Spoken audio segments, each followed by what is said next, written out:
Green powders biasanya dijual sebagai satu scoop yang kononnya bersamaan dengan pelbagai jenis sayur, buah dan juga superfoods.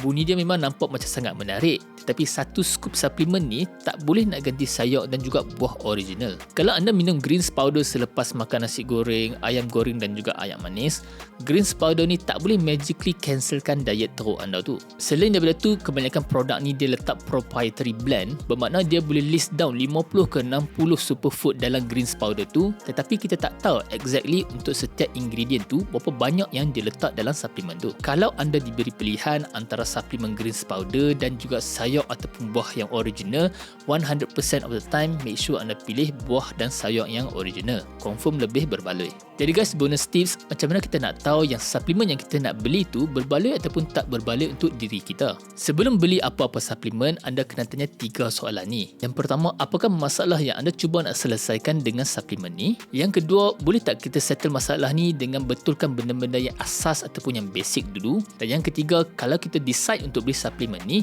boleh tak kita ukur hasil dia? Kalau jawapan kepada ketiga-tiga soalan ni macam blur-blur je, kemungkinan suplemen yang anda nak beli tu tak berbaloi. Jadi guys, dengan kesemua suplemen yang saya list down hari ni, tak semestinya yang 100% suplemen ni tak ada function. Tapi untuk majoriti orang, ni bukanlah top suplemen yang anda patut beli dulu. Dan paling penting guys, sekiranya anda ada penyakit kronik seperti kencing manis ataupun darah tinggi dan sedang ambil ubat dekat hospital, make sure anda dapatkan konsultasi dengan doktor anda dulu sebelum anda try apa-apa suplemen yang baru.